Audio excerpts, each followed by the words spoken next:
Do'stlar, menda yomon xabarlar bor. Ayni paytda bizning ustimizga yadroviy bomba uchmoqda. Yangiliklarni aytishiga qaraganda bu tasodif edi, lekin endi kech. Yadroviy bombani to'xtatib bo'lmaydi. Bizning so'nggi umidimiz esa bunker qurish. Ha, yadroviy bombaga qarshi.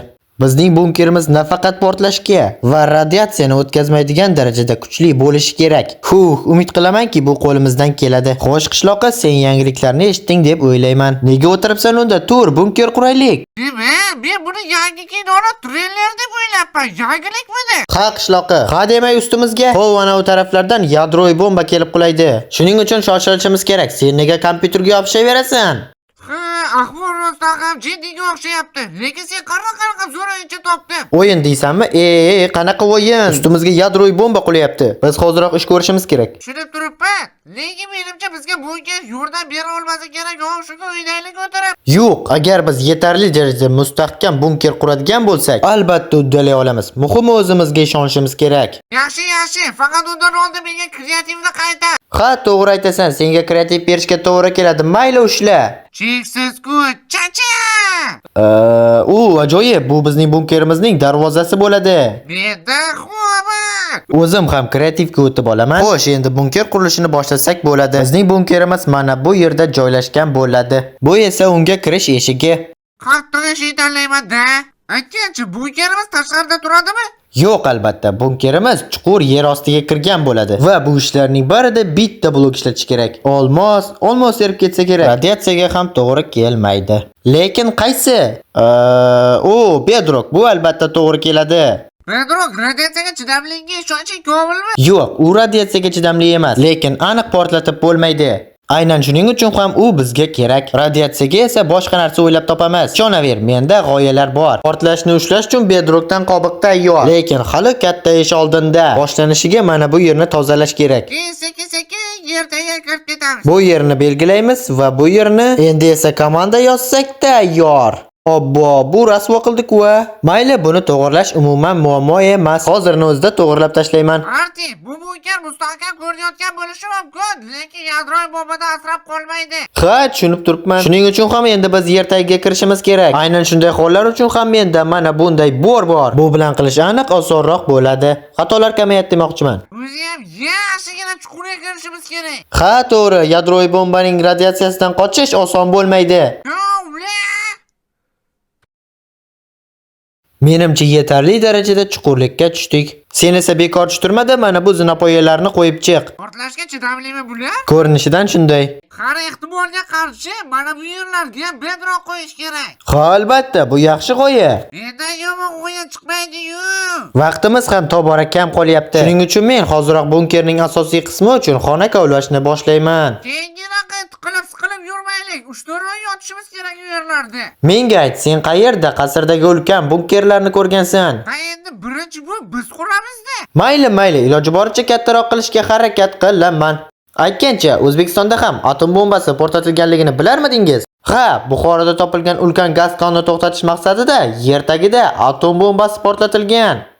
Olim bo'lib ketdi. Sen undan ko'ra gapir, endi nima qilamiz? Endimi? Endi shunchaki bizni bir necha oy davomida tirik ushlab tura oladigan xona qurishimiz kerak. Bunkerimiz deyarli tayyor, lekin biz baribir ham shoshilishimiz kerak. Bomba tez orada keladi. Menimcha buncha chuqurlikda bomba bizni topadi.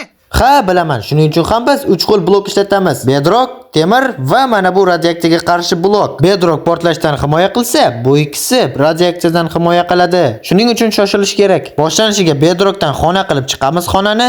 Bedrockdan himoya tayyor. Endi temirga o'tamiz. Temir. Chernobil falokati haqida eshitgansan menimcha. Bu yerda ham radioaktivadan qutulish uchun aynan temirdan foydalanishgan. Tarixga qatnayapsanmi? Ha, bir paytlar. Xo'sh, temirdan ham himoyamiz tayyor. Endi eng mustahkamiga o'tamiz. Aynan shu blok bizni saqlab qolishi kerak. Ko'rinishidan radiatsiyaga qarshi maxsus tayyorlanganga o'xshaydi. Aynan. Qishloqqa, menimcha bizda muammolar bor. Qara, agar tepaga qo'yadigan bo'lsak, bizda atiga ikkita blok qolar ekan. Men bunaqasiga chidolmayman. Yo, 2 blokda yashab bo'lmaydi. Lekin shunday qilsak xavfsizroq bo'ladi-da. Tupurdan xavfsizligiga o'lamiz yaxshisi. Bilasanmi nima Arti? Bizga yana eshik kerak. Ha, to'g'ri aytasan. Bu yerga yana bitta yordamchi eshiklar qo'yish kerak. Xavfsizlik uchun. Va mana ular tayyor. Qanday seningcha? Pek menga yoqdi. Va yana ular juda ham mustahkam, ayni muddao, faqat sekin ochilarkanda. Xo'sh, menimcha bu xonani ikkiga bo'lishimiz kerak. Birida oshxona, yuvinish joyi bo'lsa, ikkinchisida biz yashaydigan joy bo'ladi. Tushunyapsanmi? Shuning uchun ikkiga bo'lish kerak. Mana shundaysiga xonani ikkiga bo'lamiz va tayyor bo'ldi. Faqat mana bu yerga bitta eshik, xonalar orasida bemalol yurish. Men sig'mayapman Qodir. Rasul ishing yasaysan. Yaxshi, unda shunchaki eshikni almashtiramiz. Faqat eshikni mana bunday qilib qo'yamiz. Tayyor. Xo'sh, endi biz yana muhim bir narsani hal qilishimiz kerak. Nimani? Havonida esingdan chiqdi, maxru bunkerda juda ham tez tugaydi. To'g'ri, bu yerda shunchaki derazani ochib qo'ya olmaysan. Shuning uchun ham ularga ko'rsat. Mana. Kutib oling, havo tozalagich 5000. U tashqaridagi havoni bizga tozalab beradi. Ha, va uni qayergadir o'rnatishimiz kerak. Hozir hal qilamizda shuni. Havo tozalagich 5000 ni qo'yish uchun mana bu yerdan yana bitta qo'shimcha xona kovlashimiz kerak. Hoziroq kovlab tashlayman. Tez ishlab, bomba uchib keladi hozir. Bo'ldi, qo'ysang ham bo'ladi. O, sig'di, faqat sal yaqinroqqa. Tushunarli, vop, qanday? Bo'ladi, bo'ldi, shunday qoldir. Menimcha aynan kerakli joyga turdi. Mana bu yerdan havo kirib tursa, joyi bo'ldi, joyda. Havo tozalagichni shunchaki bedrock bilan o'rasak ham yetadi, chunki uni joni yo'q-ku, to'g'rimi? To'g'ri. Bu quvurlardan esa havo tozalagich 5000 havo tortadi. Ajoyib. Buni albatta bedrock bilan o'rash kerak. Portlab ketmasligi uchun tayyor. Vaqt ham juda kam qoldi. Shoshilishimiz kerak. Xo'sh, menimcha biz bu xonani oshxona qilamiz, chunki shovqinda uxlamaymiz-ku, to'g'rimi? Nimaga? Shovqin bo'lgani bilan tuzda havo? Yo'q. Seni xurrak oching ham yetadi. Sen xurrak otasan. Vertolyot. Xullas, men bu yerga oshxona jihozlarini qo'yib bo'ldim. Tepaga esa narsalar olish uchun shkafchalar qo'yib qo'yamiz. Mana bunday qilib ularning ichiga narsa saqlash mumkin. Xo'sh, endi bu yerga mana bunday qo'l yuvgich va yana muzlatgich. Usiz qanday, to'g'rimi? Xo'sh, yana nima qo'ysam ekan? Mana bu yerdan va yopib qo'ysam, bu yerda ochiq turish kerak. Ha, yaxshi, unda chiqindi qutisini shu yerga qo'yaman. Bitta bunkerda ikkita chiqindi qutisiga nima bor? O'zingni unaqa past ko'raverma. Mana bu yerga mikroto'lqinli pech, faqat sal uzoqroq, suvdan ehtiyotroq bo'lish kerak. Mana bu yerga ham eshik qo'yish kerak, chunki bu bazamizning eng nozik joyi bo'lib qolyapti. Aytgancha chiqindi qutisi ishlaydimi? Ha, ishlar ekan. Qara, muzlatgichni ham ovqat bilan to'ldirdim, yeb yotaman. O, ajoyib. Bunkerni bezatish bilan bo'lib, bizga bomba o'chayotgani ham esimdan chiqib ketibdi. Lekin menimcha yaxshi chiqdi. Faqat ko'z qamashyapti, mana buni almashtirish kerak. Gillamcha qo'yib chiqamiz bo'lmasam. Xo'sh, tayyor. Ha, aytganingdek ancha chiroyli bo'ldi. Ish ko'zini bilaman. Qara, men bunaqa narsalar ham topdim. Mos tushdi. Ikkinchi xonada esa biz eng ko'p vaqtni o'tkazamiz. Xullas, yashaydigan joy bo'ladi. Bu yerda esa bu degani chiroylikkina qilish kerak. Uni qizil qil. Mayli, qizil bo'lsa qizil. Endi yo'ldoshlarni almashtir. Mayli, bularni ham almashtirganim bo'lsin. Mana bunday radiatsiyaga mos. Men esa bu yerga o'rnatib qo'ydi. Nimadir yetmayapti. Mana bularni qo'ysak bo'ladi. Albatta bilmayman bular nima, lekin mayli tursin. Chiroqlarni ilamiz bir nechta yorug' bo'lishi uchun. Men mana bu yoqqa notebook qo'yib qo'yaman. YouTube ko'rib o'tiramiz. Ha, yangiliklardan ham xabardor bo'lib turamiz. Qachon chiqishni bilamiz. Va yana bizga radiatsiyaga qarshi aslaha kerak. Qanday buni unutish mumkin edi? Mana bu yerda ikkalamizga qo'yib qo'yaman. Mana tayyor. Bu aslahalar umid qilamanki, bizni hayotimizni saqlab qoladi. Shkafni och.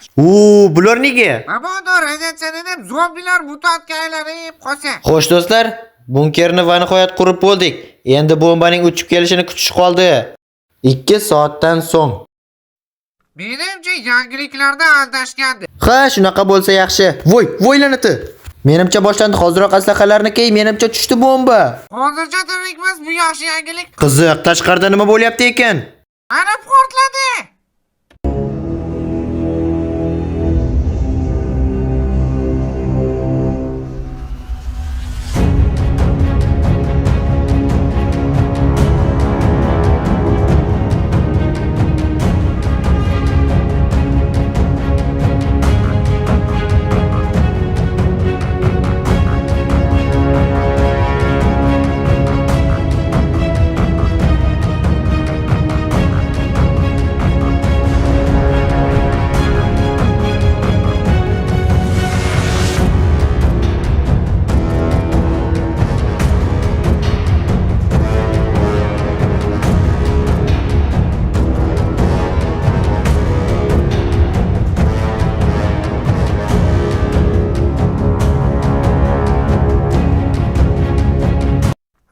Siqilib ketdim, men bu yerlarda qachon chiqib ko'ramiz ko'chani?